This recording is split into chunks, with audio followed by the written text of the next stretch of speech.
Depuis plus de 4 ans, Poutine et ses complices pensent à pouvoir s'en tirer après avoir envahi l'Ukraine.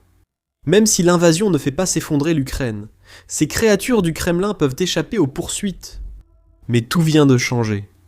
Plus de 30 pays se sont unis pour construire une prison sur mesure pour Poutine et ses sbires.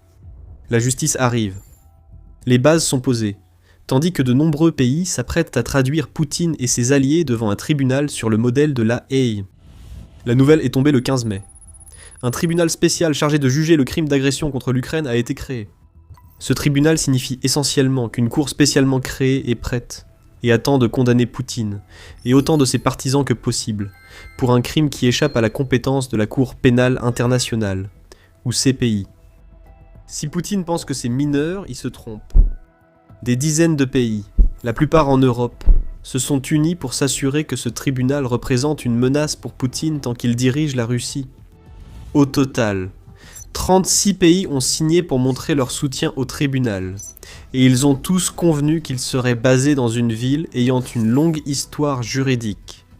La Haye, aux Pays-Bas, sera le lieu où Poutine et ses complices seront jugés. Cela signifie que la ville reconnue pour la paix et la justice pourrait être le lieu de l'effondrement de tout l'empire de Poutine. Parmi ceux qui s'en réjouissent, figure le ministre ukrainien des Affaires étrangères, Andriy Sybiha.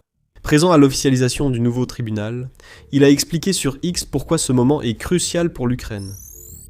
Aujourd'hui est un jour historique. Nous faisons l'histoire. Tout comme le tribunal de Nuremberg il y a 80 ans, ce tribunal spécial à La Haye rétablira la justice à partir des ruines de la guerre, a déclaré Sybiha. Il a qualifié la création de cette nouvelle entité de point de non-retour pour Poutine, car le tribunal spécial est désormais une réalité juridique. Sybiha a également donné un aperçu de ce que couvrira le tribunal, en déclarant « Nous créons une infrastructure de responsabilité avec 3 piliers. Le tribunal spécial, le registre des dommages et la commission d'indemnisation. » Avant d'aborder la structure, notons que de nombreux pays participent à ce tribunal. La liste des nations soutenant le tribunal ressemble à un véritable who's who des ennemis européens de Poutine. Les poids lourds sont la France, l'Allemagne, le Royaume-Uni et les Pays-Bas qui accueilleront le tribunal. Mais il y en a beaucoup d'autres, grands et petits. Andorre, Autriche, Belgique, Croatie et Chypre sont tous signataires. Même chose pour le Danemark, la Finlande, l'Estonie, la Lettonie, la Lituanie et la République tchèque. En ajoutant encore plus de noms à la liste, on trouve la Grèce, l'Islande, l'Irlande, le Liechtenstein, le Luxembourg, la Moldavie, le Monténégro, la Norvège, la Pologne, le Portugal, la Roumanie, l'Espagne, la Suède et la Suisse. Même des petits États comme Saint-Marin et Monaco ont saisi l'occasion pour exprimer leur indignation face aux actions de Poutine et confirmer qu'ils feront tout leur possible pour traduire le dirigeant russe en justice. De plus, des signataires hors d'Europe, tels que le Costa Rica et l'Australie, ont soutenu le tribunal spécial. Et en Europe, l'Union européenne a soutenu le tribunal, malgré le fait que des États membres comme la Bulgarie, Malte, la Slovaquie et la Hongrie ne l'ont pas rejoint. Et bien sûr, il y a l'Ukraine. Les spectateurs attentifs verront qu'il manque un nom clé sur la liste, les États-Unis. L'Amérique ne participe pas au tribunal spécial, préférant privilégier un accord de paix Russie-Ukraine pour mettre fin à la guerre sans poursuivre Poutine et ses alliés. La liste reste ouverte à tout pays voulant adhérer. Un large filet a déjà été jeté pour attraper Poutine et ses acolytes. Ce filet pourrait s'élargir encore davantage à mesure que d'autres nations apposent leur signature, et il pourrait devenir impossible d'y échapper si les États-Unis décident d'apporter leur soutien au tribunal. Donc les documents ont été signés. Le tribunal spécial est officiel. Mais à quoi ressemble vraiment cette structure ? Sybiha nous a donné quelques indices, en mentionnant les 3 piliers que le tribunal poursuivra. Euronews ajoute à cela, en notant qu'Alain Berset, qui est le secrétaire général du Conseil de l'Europe, a appelé tous les participants à commencer à travailler sur leurs procédures législatives individuelles et à commencer à allouer les fonds nécessaires pour permettre au tribunal de commencer à travailler dès que possible. Chaque signataire aura son propre cadre juridique, malgré de nombreux recoupements, et les 36 parties prenantes participent financièrement à la mise en place des structures. L'Union européenne a devancé tous les autres en promettant 10 millions d'euros, environ 11,6 millions de dollars, pour mettre le dispositif en place. D'autres fonds suivront. Si toutes les autres nations font de même, des centaines de millions de dollars seront investis et des cadres juridiques étendus seront créés pour traduire Poutine en justice. En plus de tout cela, Un comité a déjà été créé pour superviser le budget annuel dédié au travail du tribunal. Ce comité supervisera également le fonctionnement du tribunal, y compris l'élection des juges et des procureurs lorsque viendra le temps des procès, ainsi que l'adoption des règles internes qui dicteront la tenue de ces procès. Tous les signataires ont promis de respecter l'indépendance du tribunal, ce qui devrait éviter qu'il ne soit pris dans la bureaucratie des querelles internes. Ici, nous assistons à une réponse unie au fléau que représente Poutine. Comme chacun sait, l'unité européenne est ce que Poutine redoute le plus. Une réalité juridique vient de frapper Poutine de plein fouet. Mais des questions subsistent, notamment sur ce que tout cela signifie pour la Russie, et sur la possibilité que Poutine et ses acolytes se retrouvent un jour devant un juge pour répondre des crimes qu'ils ont commis. Nous reviendrons sur cette deuxième question. Quant à ce que tout cela signifie, l'Ukraine demande à l'Europe de créer ce tribunal spécial depuis plusieurs années, notamment depuis décembre 2022. L'Atlantic Council a rapporté les propos du président ukrainien, Volodymyr Zelensky, concernant la création d'un tribunal spécial qui pourra poursuivre Poutine, pour des crimes qui échappent à la compétence de la CPI et des autres tribunaux pénaux existants. Ces appels de décembre réaffirmaient la volonté de Zelensky de créer un tribunal, initiative lancée dès le début de l'invasion russe. Le crime d'agression est l'alpha et l'oméga de la guerre, affirmait alors Zelensky, ajoutant qu'engager une guerre illégale et non provoquée ouvre la voie à des milliers de crimes lors des hostilités et sur les territoires occupés. La réponse à ces appels a pris du temps, mais les bases de ce qui est devenu officiel étaient posées des années plus tôt. En mai 2025, de nombreux alliés de l'Ukraine ayant signé ont soutenu la création du tribunal, qu'ils estimaient capable d'infliger diverses peines, dont la réclusion à perpétuité, à toute personne reconnue coupable. Les États-Unis, absents lors de cette approbation, avait pourtant joué un rôle clé dans la création du tribunal spécial sous Joe Biden. Le président actuel, Donald Trump, était en fonction au moment où l'approbation a été donnée, et il semblait plus concentré sur la médiation des pourparlers de paix que sur la poursuite de Poutine. Rien ne semble avoir changé à cet égard. Tout cela signifie donc que l'officialisation du tribunal représente la concrétisation d'un souhait que l'Ukraine nourrit depuis le début de l'invasion de Poutine.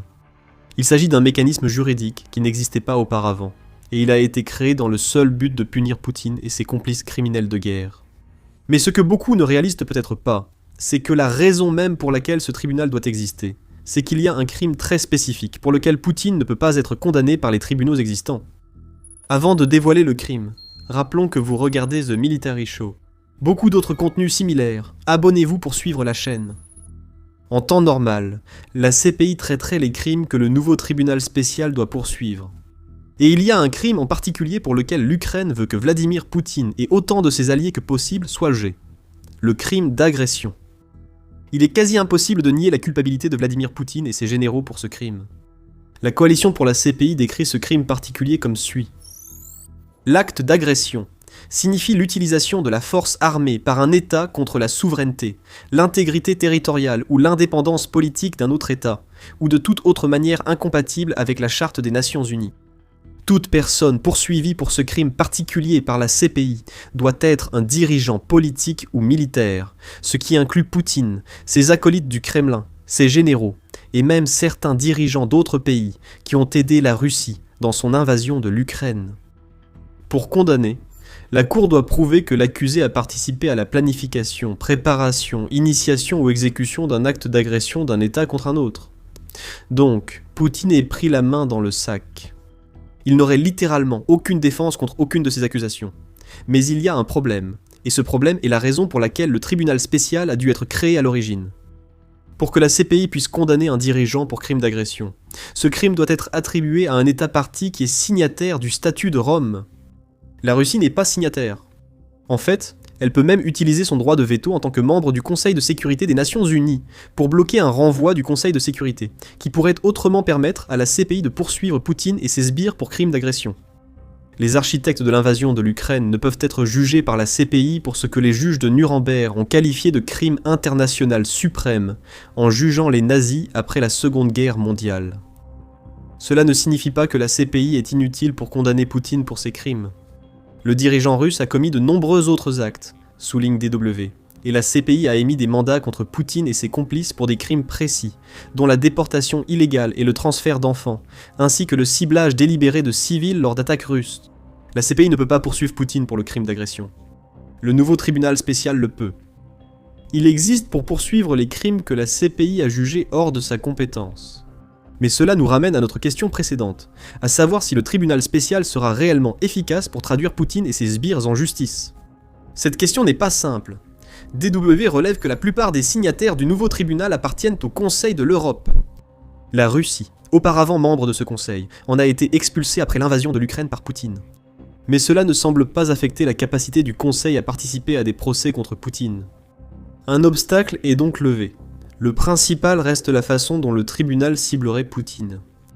Euronews rapporte que le crime d'agression est considéré comme un crime imputable aux dirigeants qui incombe aux personnes ayant pris la décision de commettre un acte d'agression, comme l'invasion d'un autre pays. En général, la CPI et le nouveau tribunal poursuivraient la Troïka en Russie, soit le président, le Premier ministre et le ministre des Affaires étrangères. D'autres personnes, dont des commandants militaires de haut rang ayant organisé et supervisé l'attaque contre la souveraineté de l'Ukraine, peuvent aussi être poursuivis. La Troïka représente le principal problème pour le tribunal. La Troïka est protégée contre les procès par contumace. Ainsi, Vladimir Poutine ne pourrait être poursuivi, même si le tribunal contournait le problème de compétence de la CPI, que s'il était physiquement arrêté et présenté à la justice. Cela n'arriverait que si Vladimir Poutine était assez stupide pour voyager dans un pays signataire du tribunal spécial, ce qui semble peu probable pour le président russe. Donc, la prison réservée à Vladimir Poutine devra attendre. Mais ce n'est pas le cas pour les prisons en construction, pour les nombreux proches qui l'ont aidé à mener son invasion de l'Ukraine. Ceux hors de la Troïka peuvent être poursuivis par contumace. Euronews cite l'exemple de Valery Gerasimov, qui est le chef d'état-major général des forces armées russes. C'est un allié clé pour Poutine, prêt à mentir aux dirigeants russes sur les avancées de l'armée en Ukraine, pour permettre à Poutine de prétendre que l'invasion se déroule bien, comme en septembre 2025, où il a exagéré les gains à Kupiansk et Pokrovsk. Euronews indique aussi que des hauts responsables de pays comme la Biélorussie et la Corée du Nord pourraient être jugés par contumace pour leur rôle, même si les présidents profitent des mêmes privilèges que la Troïka russe. Ceux qui sont reconnus coupables pourraient être condamnés à des peines de prison, avec la réclusion à perpétuité envisagée pour les infractions les plus graves. Des amendes et la confiscation de biens peuvent servir de sanctions, l'argent généré devant sans doute être versé à un fonds d'indemnisation pour les victimes du crime d'agression commis par la Russie.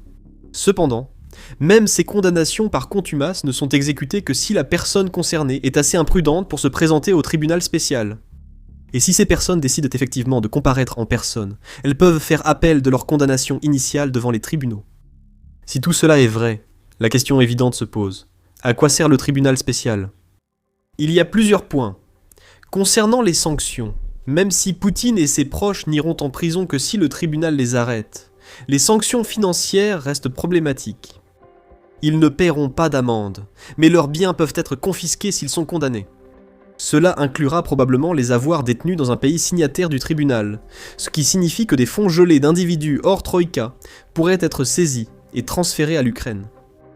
Pour récupérer ces avoirs, les condamnés devront comparaître au tribunal et prouver leur innocence. Il y a aussi ce que ce tribunal représente, en termes de comblement d'une lacune dans la compétence de la CPI, qui rendait impossible de poursuivre quiconque en Russie pour le crime d'agression contre l'Ukraine. Global Rights Compliance souligne que les tribunaux de Tokyo et de Nuremberg sont les deux seules instances à avoir poursuivi avec succès ce crime depuis sa codification dans les années 1940.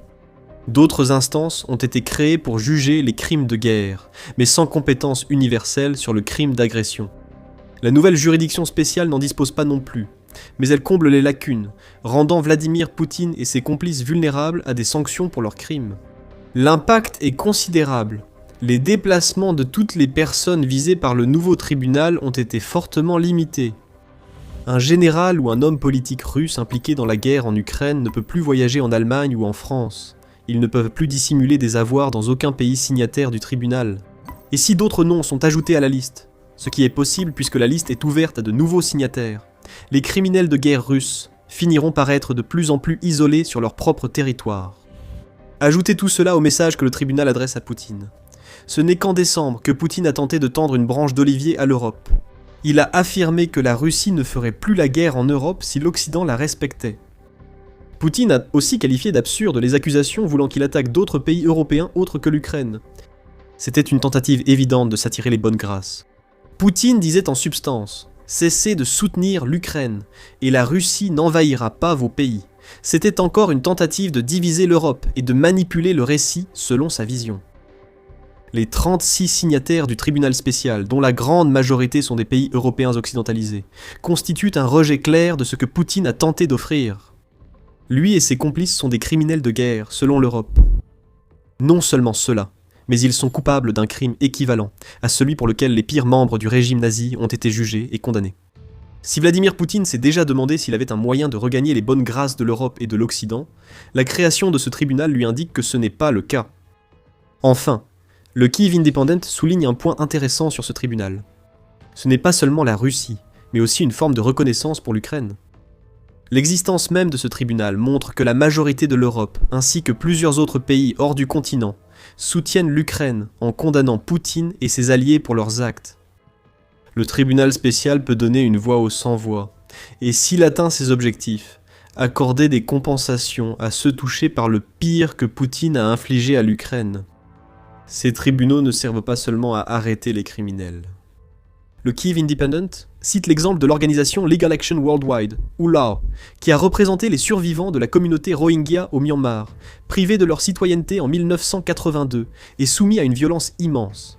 Le travail de LAO a permis aux survivants et témoins de cette atrocité de présenter leur histoire devant la Cour internationale de justice.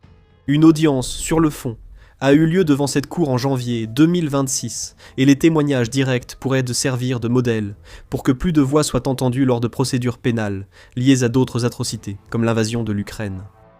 Pour la Russie, cela signifie que des dizaines de pays visent directement Poutine et ses complices, qui risquent la prison.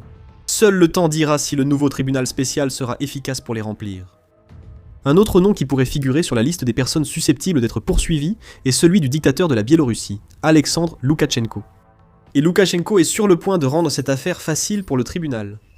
Il est devenu fou en se préparant à une guerre qui ne le concerne pas. Découvrez le rôle de la Biélorussie et ses implications pour l'Ukraine dans notre vidéo. Et si vous avez apprécié cette vidéo, n'oubliez pas de vous abonner à The Military Show pour voir plus de nos analyses sur les derniers développements de la guerre en Ukraine.